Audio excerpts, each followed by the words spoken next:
Hello guys, আসসালামু আলাইকুম। আশা করি আপনারা সবাই ভালো আছেন, সুস্থ আছেন। আজকে আমি একটা ভিডিওর উপর, ইন্ডিয়ান একটা নিউজ চ্যানেলের উপর আমাদেরকে নিয়ে একটা মিথ্যা প্রতিবেদন তারা ছাপিয়েছিল। তো সেই ভিডিওর উপর আমি আজকে রিয়াকশন দিব। আর যেহেতু নিউজটি যেহেতু ইন্ডিয়ারা যেহেতু করেছে, তো আমি চেষ্টা করব যে হিন্দি ভাষাতে আমি রিয়াকশনটা দিতে, যাতে যাতে করে ওরাও বুঝতে পারে আমার রিয়াকশনটা অ্যাকচুয়ালি কী ছিল, কিসের উপর ছিল। সেটার জন্য আজকে আমি হিন্দি ভাষাতে আজকে আমি রিয়াকশন দিব। তো চলুন সেই ভিডিওটা দেখে নেওয়া যাক।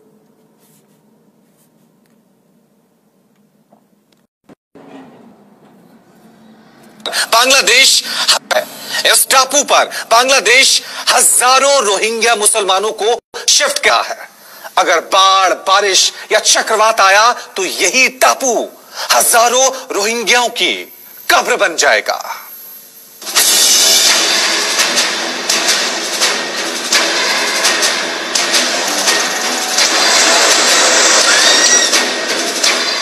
रोहिंग्याओं की जिंदगी पर तैरती टापू का खतरा।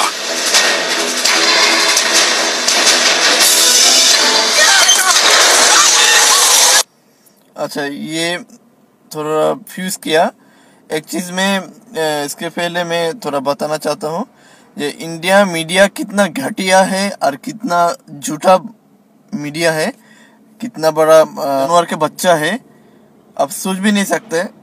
इतना झूठी बात करेगा, उसका ना है कोई मैनरिज्म, ना कोई इंसानियत, ना कोई तमीज़ है। कुछ भी दिल में जो आता है बोल देता है। मैं आप सब हर चीज़ का वो जो हमारे ऊपर शिकायत किया, बांग्लादेश के ऊपर शिकायत किया, हर चीज़ के ऊपर में उसका एक्सप्लेनेशन में करेगा। तो चलो देखते हैं उसका क्या बकवास मारता है। देखो,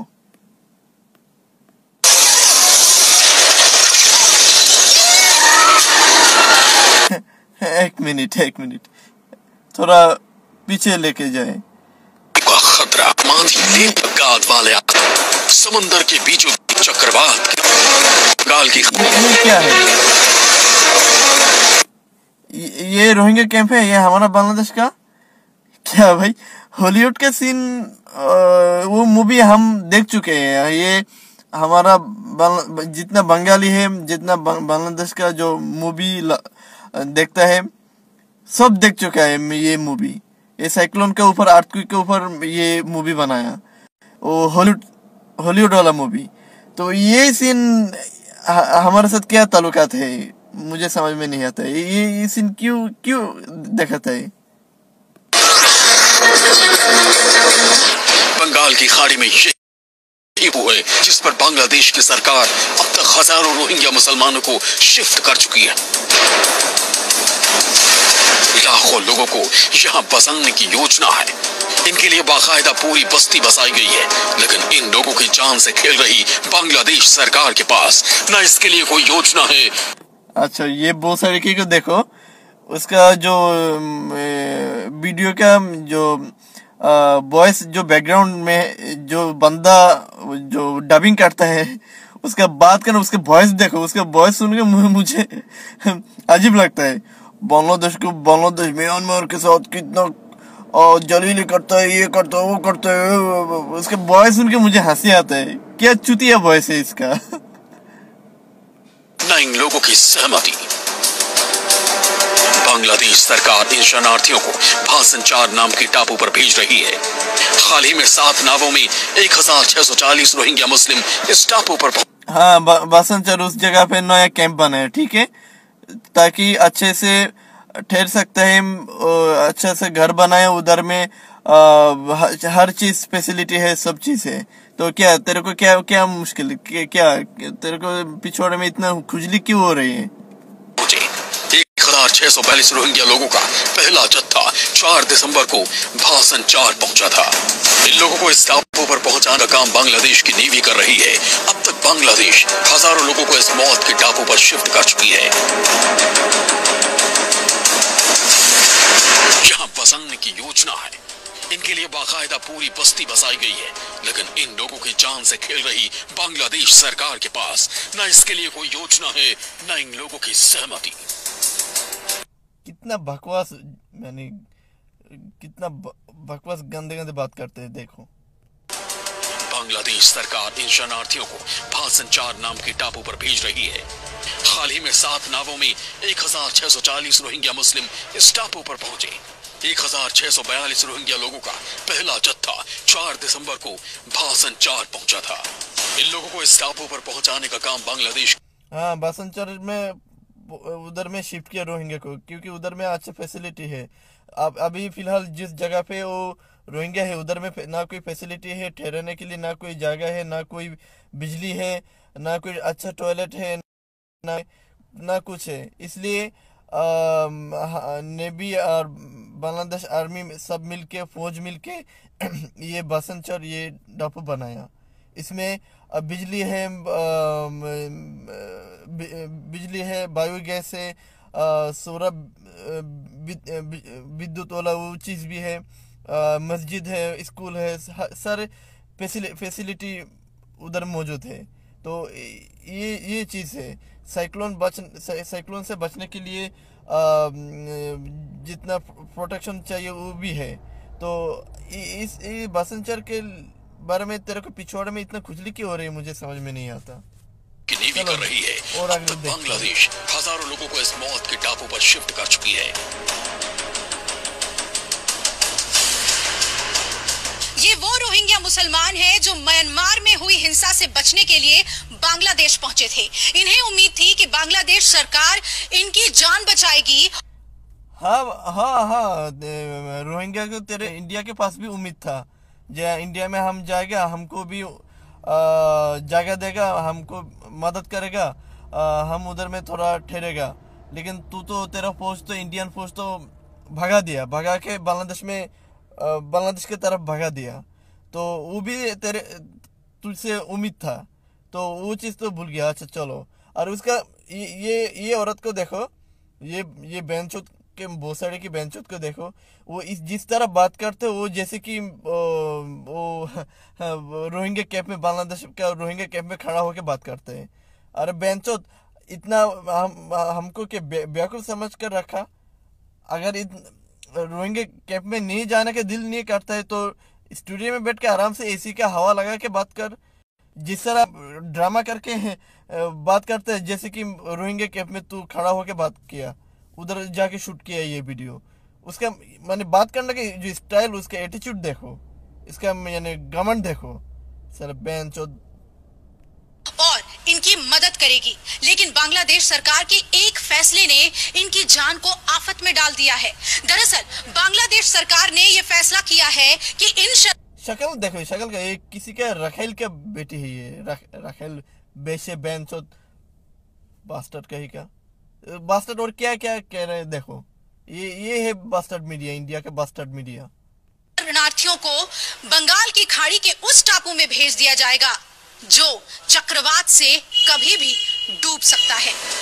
बांग्लादेश के कॉक्स बाजार में करीब 8 लाख से ज्यादा रोहिंग्या शरणार्थी मुश्किल हालात में अपनी जिंदगी काट रहे हैं। शरणार्थियों के पर बांग्लादेश शेख हसीना सरकार ने इन शरणार्थियों को बंगाल की खाड़ी में बने भासन 4 नाम के टापू पर भेजने का फैसला किया।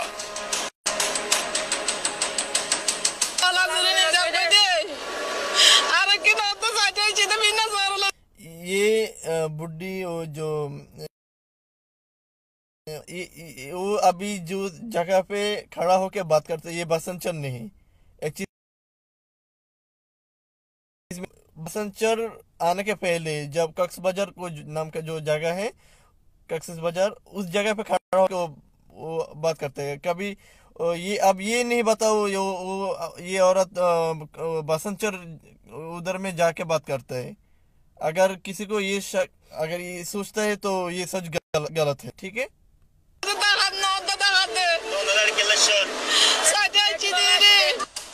लेकिन ये भासन 4 नाम का टापू इतना खतरनाक क्यों है, पहले ये जान। भासन 4 आइलैंड बंगाल की खाड़ी पर बसा है। यह आइलैंड हिमालय की गाद से बना हुआ है। इस आइलैंड को 20 साल पहले समुद्र में खोजा गया था। क्या ये आइलैंड किस जगह पे, क्या समुद्र में खोजा गया? क्या समुद्र? तू गया उधर? साले बेंचोद, इसको तेरे पिछवाड़े में लात मार के तेरा एंटार्क्टिका समुद्र में फेंकने का दिल करता है। क्या किधर किधर समुद्र है? साले बेंचोद, जारुद के औलाद, हरामखोर, ये क्या क्या बकवास मर रहा है? तू गया उधर? मुझे मालूम है इस जगह के बारे में। तू गया? आसपास से समुद्र तो दूर, कोई खाल बिल नहीं है। तू बोल रहे समंदर में खोजा गया उस जगह पे, ये बसंतचोर में उस जगह। इतना अच्छा झूठ कैसे बोल रहा है? देखो, मानसून के वक्त भासनचार नाम का ये टापू पूरी तरह जलमग्न हो जाता है। बांग्लादेश ने भासनचार नाम के इस टापू पर लाखों शरणार्थियों को तो भेज दिया, ये मादरचोद, ये हरामखोर बेंचोद को देखो, ये दूसरे के बेंचोद, ये इसको भी देखो। साले कुत्ते के बच्चे, जानवर के बच्चे, अगर शूट करना है तो जा स्टूडियो में बैठ के शूट कर, एसी का हवा खा के शूट कर। बाहर आगे क्या शूट कर? अगर बाहर आके शूट करना है तो जा बसंतचर में जा, बसंतचर में जाओ, रोहिंग्या कैंप में जा, उधर जाके खुद आंखों डाल के देखने के बाद फिर शूट कर, बाद में ये वीडियो कर। साले बेंचोद, जिस तरह बात करते हैं ताकि लोगों को यकीन होता है ये बंदा और रोहिंग्या कैंप में है, बसंतचर में है, उधर खड़ा होके वो ये न्यूज़ छाप रहा है। हम लोग बेवकूफ हैं? हाँ साले बेंचोद। बांग्लादेश ये भूल गया कि अगर बाढ़, बारिश या चक्रवात आया तो यहाँ पर इन लाखों लोगों का क्या होगा? गरीब शरणार्थी कहाँ जाएंगे? इनकी जान कैसे बचेगी? जान कैसे बचेगी? क्या होगा? ओह, बहुत फिक्र है रोहिंग्या के ऊपर, बहुत तरफ आ रहे हैं। देश ने हाल ही में इस जानलेवा टापू पर 1640 रोहिंग्या मुसलमानों को 7 नावों में भरकर भेजा, लेकिन इनमें से ज्यादातर रोहिंग्या वो हैं जिन्हें उनकी मर्जी के बिना यहाँ पर रखा गया है। बांग्ला सरकार इस आइलैंड पर 1000 से ज्यादा रही है। कई लाख रोहिंग्या मुसलमानों को यहाँ ठहराने की योजना है। इसके लिए घर बनाने का काम भी शुरू हो, लेकिन शेख हसीना सरकार ये भूल गई कि इस आइलैंड पर बाढ़ और साइक्लोन का खतरा हमेशा मंडराता रहता है। अगर साइक्लोन या बाढ़ आई तो यहाँ लाखों रोहिंग्या। अच्छा, ये चीज मुझे बता, अब यहाँ पे है रोहिंग्या जो शरणार्थी अभी जिस जगह पे, क्या सेफ्टी है? ये मुझे बता पहले, ये जगह सेफ्टी है कि नहीं? वो बसंतचर सेफ्टी ज्यादा है ना, वो समंदर के साथ जो वो ठहरा हुआ है वो ज्यादा सेफ्टी है? कौन सा जगह सेफ्टी है? ये बसंतचर में साइक्लोन सेंटर भी है, हर चीज है। और ये मुझे ये दूसरा सवाल का मुझे जवाब दे, अगर साइक्लोन आएगा तो सिर्फ रोहिंग्या के ऊपर आएगा? रोहिंग्या शरणार्थी जो है उसके ऊपर आएगा? हमारा बांग्लादेश का बंगाली जो आदमी है उधर ठहरा हुआ है, उसके ऊपर साइक्लोन का मसला नहीं आएगा? हर साल साइक्लोन जब आता है, हमारा बांग्लादेश का जो आवाम, जो आदमी है, हर साल कोई ना कोई मर जाता है, कोई ना कोई मुसीबत में पड़ जाता है। ये सिर्फ रोहिंग्या का मसला नहीं, ये हमारा सब लोगों का मसला है।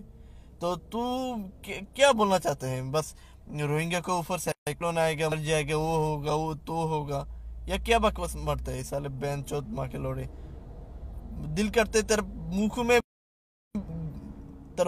में ईंट डाल के बाद में खुशा दो। दरअसल रोहिंग्या शरणार्थियों को मौत के टापू पर लाने की ये योजना साल 2017 से चल रही है। साल 2018 में शेख हसीना ने इस मुद्दे पर कहा था कि इन शरणार्थियों को सिर्फ कुछ दिन के लिए यहाँ शिफ्ट किया जा रहा है।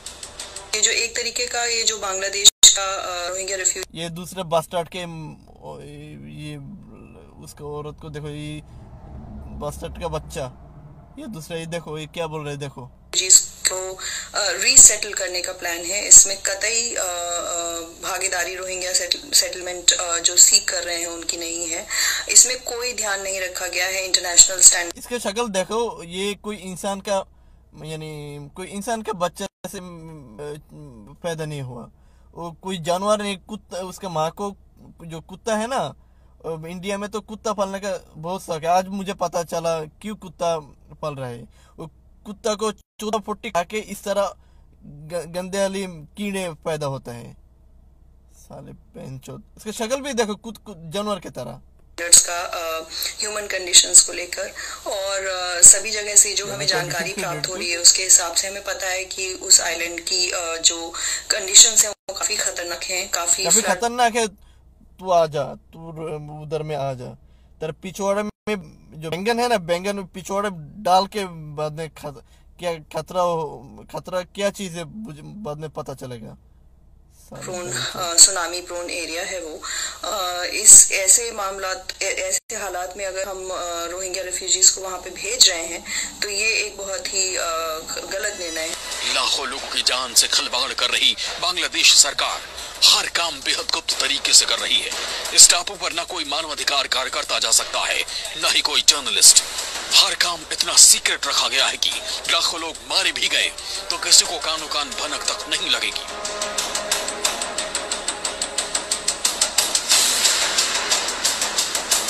कॉक्स बाजार के पास तट पर बने हजारों कैंप में इस वक्त भी लाखों शरणार्थी जानवरों जैसी जिंदगी जी रही हैं। न तन पर कपड़े, न खाने को रोटी, न साफ पानी। बांग्लादेश सरकार इन लोगों को बड़े घर और सुविधाओं का वादा कर इन्हें मौत की तैरते टापू पर पहुंचा रही है। हालांकि बांग्लादेश सरकार दावा करती है कि भाव संचार पूरी तरह से सुरक्षित है। टापू पर सभी सुविधाएं, झीलें। भाई उसका वॉइस को देखो, उसका जो डबिंग जो करता है, उसका डबिंग का जो वॉइस देखो, इतना खतरनाक वॉइस है। अजरेल है ना, अजरेल भी डर जाएगा। और इंफ्रास्ट्रक्चर है जो आपदाओं का सामना कर सकते हैं। दुनिया में सबसे ज्यादा रोहिंग्या मुसलमान म्यांमार में रहते हैं, लेकिन भगवान बुद्ध के सिद्धांतों पर चलने वाला म्यांमार भी इन्हें एक सेकंड बर्दाश्त नहीं करना चाहता। म्यांमार ही नहीं, दुनिया का कोई इस समुदाय को खुशी खुशी अपने यहाँ बसने नहीं देना चाहता। म्यांमार से जान बचाकर बांग्लादेश पहुंची लाखों रोहिंग्याओं को लगने लगा था कि उनकी जान बच गई है, लेकिन बांग्लादेश ने जिस तैरते टापू पर इन हजारों जिंदगियों को जिंदगी पर बहुत मंडरा रहा है।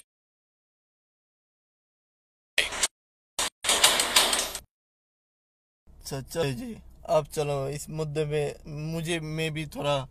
मैं थोड़ा बात करेगा। अच्छा चलो, सब चीज निकाल दो, मुझे एक सवाल का जवाब दे। जो ये न्यूज़, ये क्या कौन सा न्यूज़ 24, हाँ, इसको पर तेरे को पास मेरा एक सवाल है। सवाल ये है, जब रोहिंग्या तेरे पास मदद के लिए इंडिया पे आया, इंडिया के बॉर्डर के तरफ आया, तुम लोग क्या किया इंडिया के साथ? हम चलो फिर अल्हम्दुलिल्लाह उसको जगह दिया, उसका जान बचाने के लिए जगह दिया, एक कैंप बनाया। उधर मसला है जो सुनामी आएगा, मर जाएगा, वो होगा, बहुत शिकायत किया। तो हम तो फिर जगह तो दिया, कम से कम हम तो जगह दो, उसका कम से कम उसको तो जान बचाया। तू तो तेरा फौज तो भगा दिया इंडिया से। फिर आखिर में आया बांग्लादेश में। अगर हम भी तू जैसा हरकत करेगा, क्या होता, वो भगा दिया होता तो वो किधर जाएगा? फिर जान बचेगा उसका, इसलिए हम उसको जान बचाया। चलो, तो तुम लोग क्या किया? तू तो मदद तो किया नहीं, बल्कि उसको जो बॉर्डर से भगा के बांग्लादेश में तरफ भगा दिया। उसके ऊपर तेरा मोदी कुत्ते का जो बच्चा, जानवर का जो बच्चा है, मोदी तेरा प्राइम मिनिस्टर, ये तो कोई इंसान नहीं, ये तो एक यानी बास्टार्ड है, ये एक नंबर का बास्टार्ड। उसका जो माँ है ना, उसका माँ तो अभी तक जिंदा है, उसका शक्ल भी देखा। ये माँ ने अगर कोई यानी कोई कुत्ता जानवर को चूदा पट्टी खा के अगर कोई इस तरह नमूना को अगर कोई चीज़ पैदा करता है ना, तो इस तरह नमूना को पैदा होता है। ये मोदी जैसा नमूना, ठीक है। तो कुत्ता को चौधर पुट्टी खा के तो जानवर जैसा तो फायदा ही होगा, उसका हरकत भी जानवर जैसा होगा। तो वो हरकत क्या किया इंसान ने तो देखा नहीं, वो तेरा मोदी जी क्या किया, वो अनशन सूची जो दूसरा एक बेंचो के लोड़े हैं उसके साथ हाथ मिलाया, ठीक है, उसके साथ हाथ मिलाया और रोहिंग्या कैंप में रोहिंग्या जो शरणार्थी है उसको भगा दिया। तो तू लोग क्या किया, मेरे सवाल ये है। तू जो इंसानियत, तू जो हरकत किया रोहिंग्या के साथ, ये कोई इंसानियत है? पहले ये जवाब दे। तो किस मुख से, क्या औकात है तेरा रोहिंग्या के बारे में बात करने, क्या औकात है? कौन मुख से ये हमारा तरफ शिकायत करते हैं? तेरे कोई औकात है इस बारे में बात करने का? कोई औकात है? बोल रहे पहले तेरी तरफ देख, पहले तेरी तरफ देख, रोहिंग्या के साथ तुम लोग क्या किया, तेरी सरकार क्या किया, बाद में हमको ऊपर शिकायत डाल। अरे बेंचोद माँ के लोड़े कुत्ते के बच्चे सब। तो एंड ऑफ द डे में ये मैं कहूँगा, ये चीज मैं बताना चाहूँगा यही है कि इंडिया को जो मीडिया है, जितना मीडिया इलेक्ट्रॉनिक और प्रिंट जो भी बोलो, ये सारे मीडिया जो जर्नलिस्ट जो है ना, ये एक भी कोई इंसान का बच्चा नहीं। यानी टीआरपी के लिए जितना घिनौनी हरकत करना होगा करने के लिए तैयार है। जितना नीचे गिरना चाहिए उतना गिरेगा नीचे। मैं एक सेकंड भी सोचेगा भी नहीं। जितना घिनौनी हरकत करना होगा बस करके छोड़ेगा।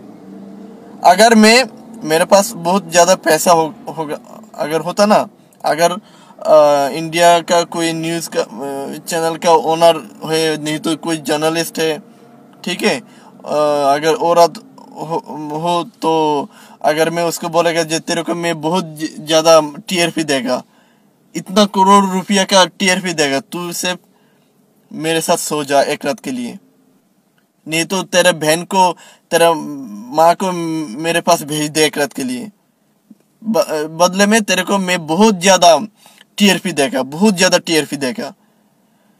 यकीन कीजिए, अगर मैं इस तरह प्रपोजल अप्रोच करेगा ना, तो कोई सोचेगा भी नहीं, बस तैयार हो जाएगा, चौदह पट्टी खाने के लिए तैयार हो जाएगा, आएगा।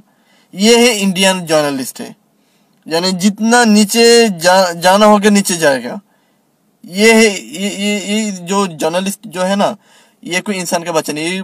प्रोस्टिट्यूट, इसका जो माँ बहन है उसका प्रोस्टिट्यूट में जाके 15-16 मर्द को 14 पट्टी खा के इस तरह नमूना पैदा होता है। ये तो सब बास्टार्ड है सब।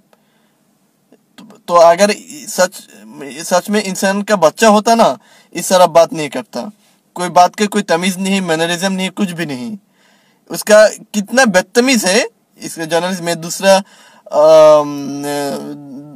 दूसरा एग्जांपल में दिखाता हूँ, दूसरा प्रूफ में दिखाऊंगा इसका। ये कितना बड़ा गंदे नाले कीड़े हैं ये, देखो।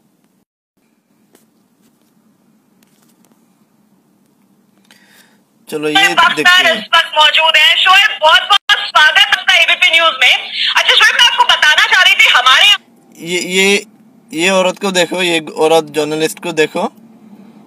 ये मेरे ख्याल में ये कोई इंसान का बच्चा नहीं है, ठीक है।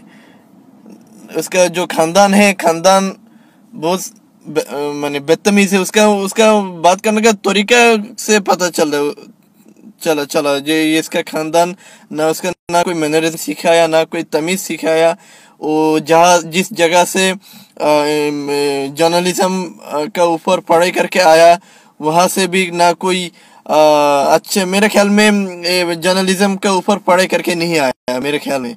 उधर का जो प्रोफेसर है, जो वाइस चांसलर है, शायद उसको इस तरह अप्रोच किया, जब मैं तेरे पास हर रात में आऊंगा, तेरे साथ सोऊंगा, तो मेरा जहाँ दिल करेगा 14 पट्टी कर मेरे को, और बदले में मेरे को एक जर्नलिज्म का सर्टिफिकेट दे जा। बाद में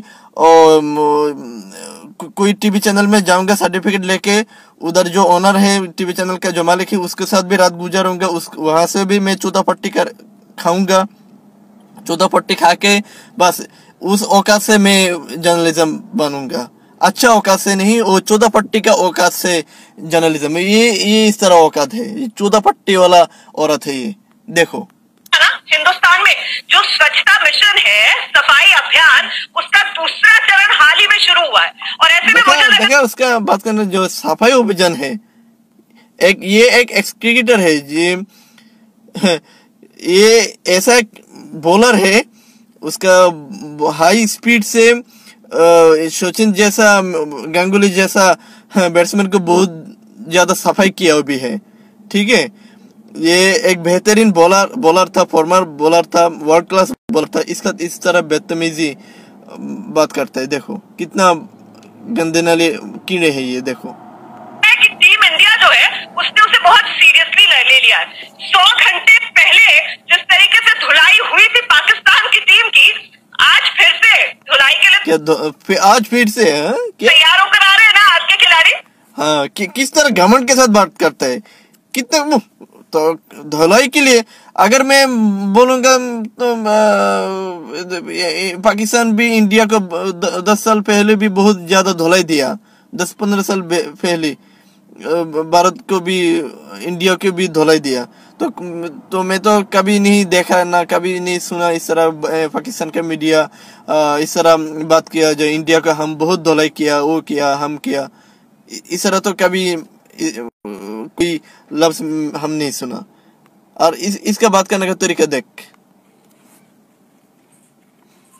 अब देखो शोएब अख्तर किस तरह धुलाई किया हुई जर्नलिस्ट को। एक कहावत है ना, जो ऊपर में पत्थर फेंकेगा तो वो पत्थर आपको ऊपर आ जाएगा। तो आप देखो शोएब अख्तर किस तरह धुलाई करता है वो ये औरत को। देखिए, मुझे नहीं पता आपका नाम क्या है खातून, मैं आपकी बड़ी इज्जत करता हूँ, और आप अगर तमीज के दायरे में रह के सवाल करेंगी तो मैं आपको जवाब दूंगा। अगर आप ये कहेंगे धुलाई होगी, स्वच्छता होगी, ये होगी, मुझसे क्रिकेट के सवाल करें, मैं क्रिकेट के जवाब दूंगा। अगर आपकी बड़ी मेहरबानी होगी आप मुझसे क्रिकेट के सवाल करें। स्वच्छता हो रही है, धुलाई हो रही है, मुझे समझ नहीं आ रही लैंग्वेज आपकी, प्लीज अगर मुझसे क्रिकेट सवाल पूछेंगे मैं आपको जवाब दे दूंगा। मुझे क्रिकेट सवाल पूछेंगे मैं आपको जवाब दे दूंगा। नाराज मत होइए, जिस तरीके से पिछला मुकाबला हमने देखा था पूरी तरीके से वन साइडेड हो गया था। आप ये बताइए क्या तैयारी के साथ इस बार आ रही है पाकिस्तान की टीम भारत का सामना करने के लिए? आप मुझसे, हाँ जी, आप ये सवाल करेंगे तो मैं आपको जवाब दूंगा। आपके सामने कोई हरियाणा क्लब क्रिकेटर नहीं बैठा हुआ जिससे आप वो ऐसी बात करेंगी धुलाई हो रही है, पिटाई हो रही है, मार देंगे, बिछाड़ देंगे, ऐसी बातें प्लीज मत करिए। मुझसे क्रिकेट के सवाल करिए। आपको समझिए जरा कि आगे आपके सामने बैठा कौन हुआ है। तो पाकिस्तान की तैयारी जहां तक है कि हमें लगता है कि शायद पाकिस्तान चेंजेस लेके आएगा। चेंजेस में शायद ये होगा कि शायद हारिस को लाएं, लेकिन अभी तक ये कंफर्म नहीं है। लेकिन ये भी न्यूज है कि आमिर शायद वापस लेके, जो गौतम गंभीर भी कह रहे थे। तो चलो देख लिया उसका जो नमूना, उसका जो मिसाल देखे, ये कितना बड़ा, में इंडिया का मीडिया कितना बड़ा घटिया गंदले कीड़े हैं ये। तो मैं छोटा एक मिसाल दिखा दिया। तो इंडिया का मीडिया को मैं होशियार करता हूँ, तू जिस जगह पे तू 14 पट्टी खा, तेरा माँ बहन को किसी के साथ बिस्तर पे भेज दे, हमको कोई फर्क नहीं पड़ता। लेकिन हमारे तरफ कोई झूठा कोई बात करेगा ना, तो अब मुझे मेरा लफ्ज भी चुप नहीं बैठेगा। मैं भी इस तरह तेरे को जितना मेरा मुख से जितना 14 पट्टी आएगा बस मरेगा तेरे पिछवाड़े में।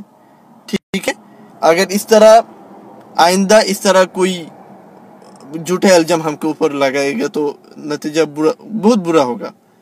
तो ये मेरा बात है, ये मैं तेरे को मेरे तरफ से होशियारी किया बांग्लादेश की तरफ से।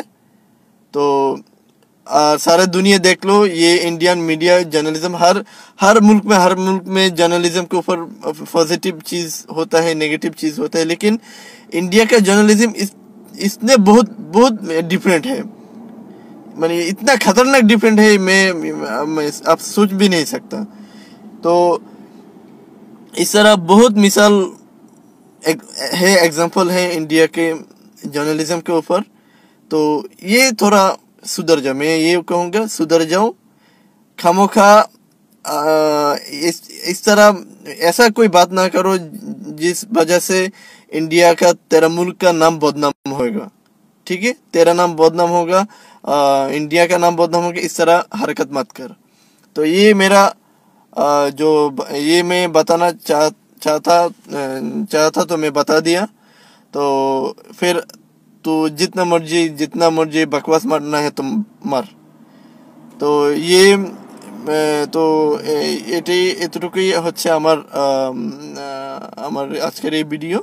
তো আমার ভিডিওটা যদি ভালো লেগে থাকে, জানি না আমি হিন্দিতে অতটা হয়তো আমি পারদর্শী না, তো যতটুকু আমার নলেজ ছিল হিন্দি ভাষার উপর, আমি অতটুকু মানে নলেজের উপর বেস করে আমি রিয়াকশনটা দিয়েছি। জানি না ভিডিওটা কেমন হয়েছে, আমি চেষ্টা করেছি আমার বেস্টটা দেওয়ার জন্য, বেস্ট রিয়াকশন দেওয়ার জন্য। জানি না কতটুকু পারফেকশন হয়েছে।